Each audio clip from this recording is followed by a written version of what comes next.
Billy jumped up from the couch they were sitting on and ran at me toward the door. I right away got ready to fight because I used to box a lot and I didn't want any trouble. Behind all the laughs and funny jokes, Bill Murray was holding on to years of being angry and hurt. At 74 years old, the famous funny guy has finally told everyone about the 5 actors he really couldn't stand working with. And the list is more shocking than anyone thought it would be. From big shouting fights to people walking off movie sets, these weren't just small fights. These were fights that lasted for their whole careers, and Murray never forgot about them. Hollywood's funniest man just told his darkest secret. Geena Davis. In 1990, Bill Murray made his first movie as a director with a weird robbery comedy called Quick Change. He directed it and acted in it alongside Thelma and Louise star Geena Davis. On the outside, the movie is a strange story about 3 weird people who rob a bank and try to run away from New York City. But according to Davis, what happened when they weren't filming was anything but fun. In her 2022 book called Dying of Politeness, Davis shared a creepy memory of her first time meeting Murray before they started making the movie. The meeting was supposed to be just a simple hello and talk about the film, but it quickly became weird and wrong. According to Davis, Murray kept trying to use an electric massage machine on her, even though she kept saying no. I said no many times, but he wouldn't stop trying, Davis wrote. I would have had to yell at him really loud and make a big scene if I wanted him to stop trying to force me to do it. The other men in the room didn't do anything to make it stop. She said the whole thing made her feel terrible and embarrassed. Because Murray was more powerful than her, it was almost impossible for her to get away without hurting her job chances. But the uncomfortable stuff didn't end there. In an interview on a podcast called On with Kara Swisher, Davis remembered another scary thing that happened while they were filming. In front of a big crowd of people who came to watch them make the movie, Murray started yelling at her. I was shaking really bad, she said. He got the chance to really put me down and make me feel awful.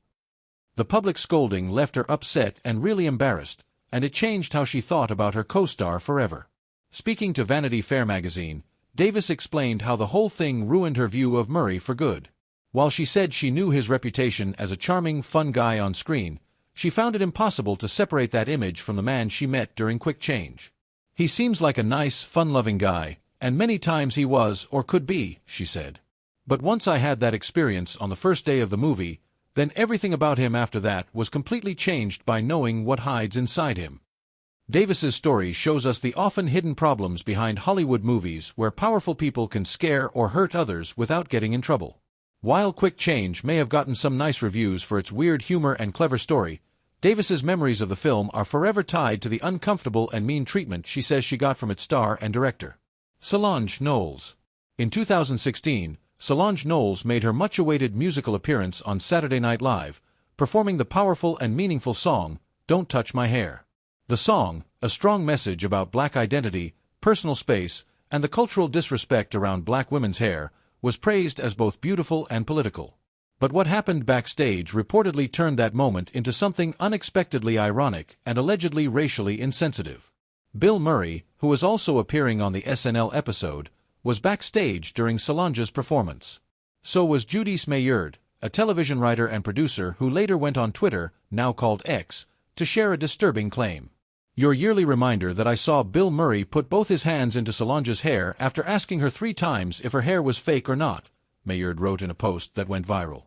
According to Maillard, Solange had just finished performing Don't Touch My Hair, the very song about personal boundaries and cultural respect, when Murray allegedly broke both rules. Maillard doubled down in another tweet, saying that Murray was told over and over not to touch her hair, but he did it anyway. She had just finished performing that song on SNL when he did it, Maillard explained. That's the boldness of whiteness. The comment showed a bigger frustration that even in a moment created to stand up for dignity and control over her body and expression, Solange was allegedly subjected to the very kind of race-based behavior she was speaking out against. While Solange never made a public statement confirming or denying what happened, fans noticed that her official X account liked Maillard's posts, which many people saw as silent confirmation. The meaning was heavy. The alleged behavior by Murray wasn't just wrong. It was full of cultural cluelessness and privilege, especially given the song's very specific message. The incident added to a growing list of troubling accusations and stories involving Bill Murray's behavior on and off camera. For many, It served as yet another example of how even beloved comedy legends are not free from being held accountable when their behavior crosses the line, especially when it disrespects the personal and cultural boundaries of others. Anjelica Huston. Anjelica Huston is known for her royal presence and commanding performances, especially in films by Wes Anderson, who often casts the same group of quirky and deeply human characters. In The Royal Tenenbaums, 2001, Huston shared the screen with Bill Murray for the first time under Anderson's quirky, pastel-colored vision. But it was during their second time working together, The Life Aquatic with Steve Zissou, 2004, that their working relationship took a difficult turn. In an honest interview with Vulture, Huston didn't hold back. "He was a jerk to me on Life Aquatic," she said, revealing that Murray's behavior on set was far from gentlemanly. The tension reached a breaking point during filming in a cute Italian hotel where most of the cast and crew were staying together. One night, Murray planned a group dinner, inviting everyone except Huston. "Everyone came down for dinner feeling a little bad about my not being invited," she remembered, "and they were all like, 'Oh, we don't really want to go.' That was worse than anything." The exclusion hurt deeply. Huston, an experienced actress with a powerful Hollywood legacy, found herself left out in a way that was both petty and deeply personal. The awkwardness continued until the production moved to Florence, where Huston and Murray had a scene together.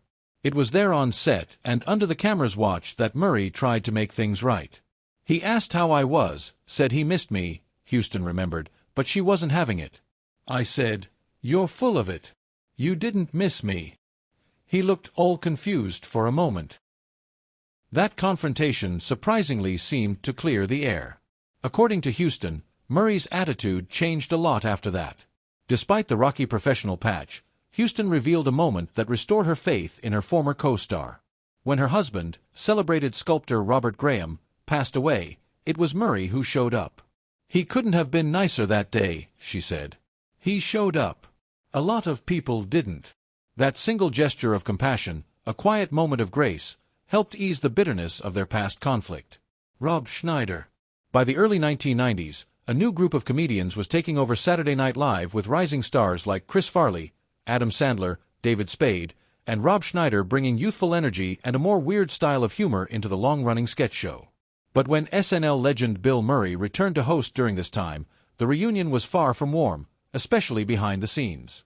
In an honest interview on SiriusXM's The Jim Norton and Sam Roberts Show, Rob Schneider pulled back the curtain on what it was like when Murray came back to Studio 8H.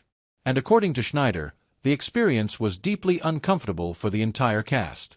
"He's super nice to fans. He wasn't very nice to us," Schneider admitted. "He hated us on Saturday Night Live when he hosted.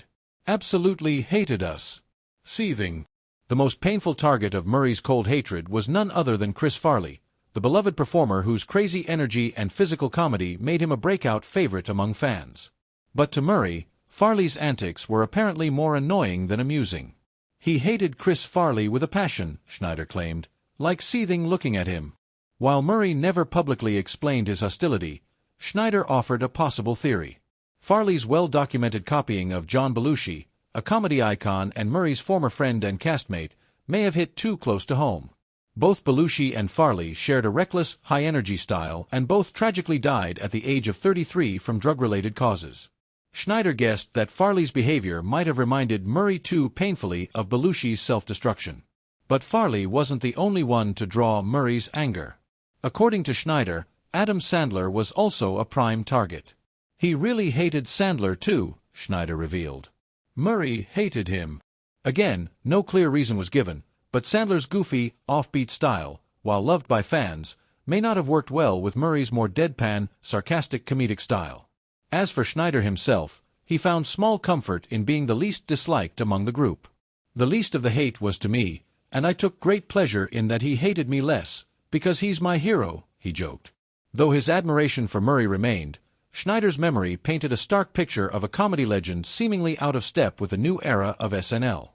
Murray's appearance was on the surface a nostalgic return of one of the show's original stars. But for the 1990s cast, it became a reminder that generational divides in comedy aren't just about style, they can also be personal. Lucy Liu. In the 2000 action comedy reboot of Charlie's Angels, Lucy Liu, Drew Barrymore, and Cameron Diaz formed a powerhouse trio with Bill Murray cast as their quirky sidekick and handler Bosley. On screen, The chemistry appeared light and fun. But behind the scenes, tensions between Lou and Murray escalated into a confrontation that would become one of the most talked-about moments in modern Hollywood lore. Speaking years later on the Los Angeles Times Asian Enough podcast, Lucy Liu opened up about a specific incident during rehearsals that left her shaken but not silent. She remembered that the cast had gathered to rehearse a scene, only to realize Murray had allegedly rewritten part of the script without telling the rest of the team.